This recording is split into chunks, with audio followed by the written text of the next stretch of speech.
Okay, so we're back. We're just gonna install the spring.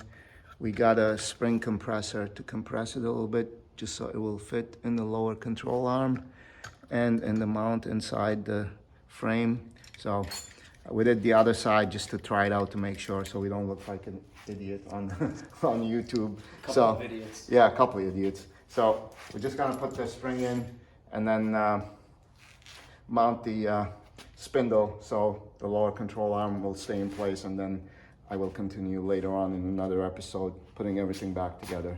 So here we go.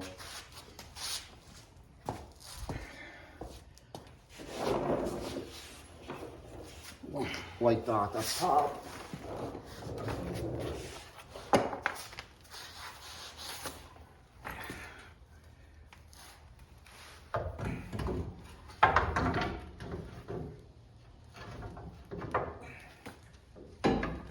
Get the jack from the other side.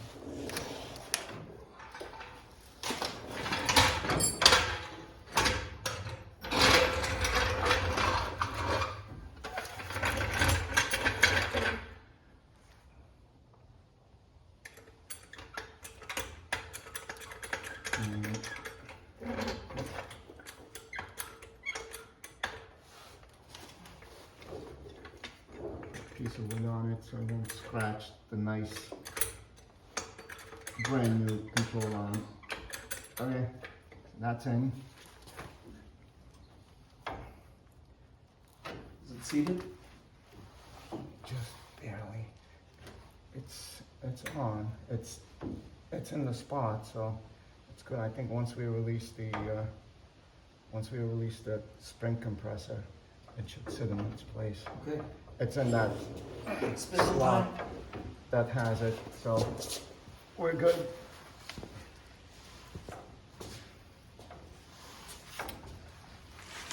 All right. I think once we release it, it will sit. So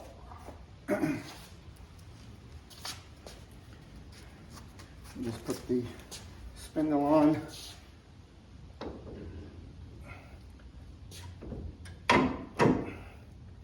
And this is the CPP C5 spindle that's made for 70 to 81 F bodies with the C7 Corvette hub on it. So, and this will take the 13.5-inch rotors with the 2-piston Z51 Corvette calipers. So we're just gonna put the castle nuts on and release the jack.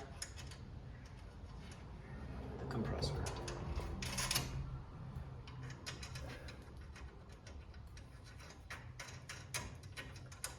So that's basically it. We'll just release the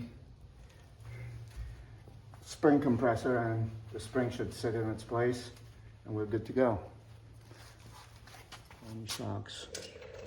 The control arm came with 2 tabs for the lower mount, and the upper goes back to the factory stock position. And so next we're gonna put the sway bar end links, and I started putting the passenger side in. For now I have the sway bar end links here. It goes from the bottom top on the CPP control arms because there's no way to set the bolt from the top and being able to put the nut in unless you have extremely tiny hands and fingers. But I have it left like this right now because I need the sway bar to move up and down on the other side to be able to install the end link on the other side. So we're gonna go back to the other side and set this is the other end, the screw, set it from the bottom and start putting the pieces in. So on the CPP lower control arm, there's a raised pad over there with the hole for the sway bar end link. We're gonna slide the bolt from the bottom up here so it can sit in its spot right here. Just slide the bushings one by one, and then go put the top bushings and the nuts on both sides and tighten them. So that's what we're gonna do now.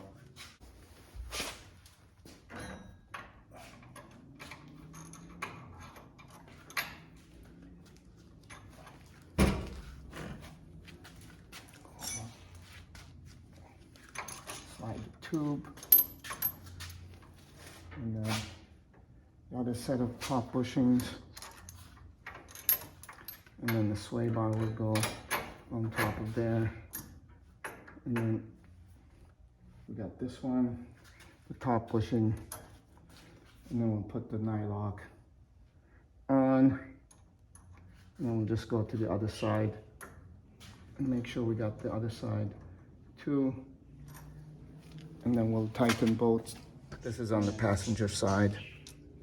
I left the top off so I can move the sway bar on the other side and put the bushings in, and we're just going to put the top on here.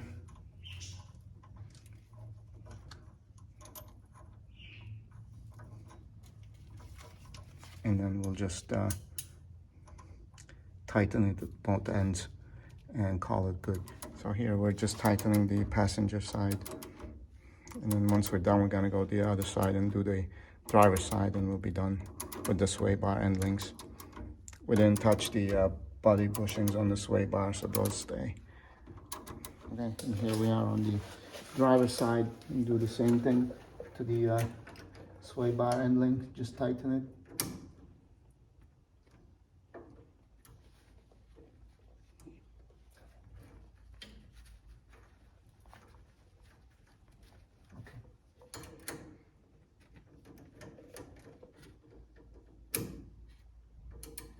Once that's tight, that's about it.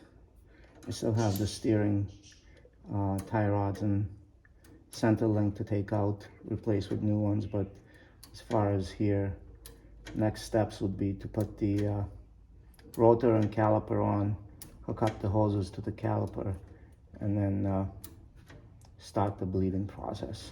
So that's the sway bar end link done. So next we're just gonna load the pads on the calipers and then put the rotors in, and then tighten up the calipers to the spindle, and then hook up the hoses to the calipers, and that will be for this episode. And we'll come back this week sometime to do the rest of it. Thanks for watching.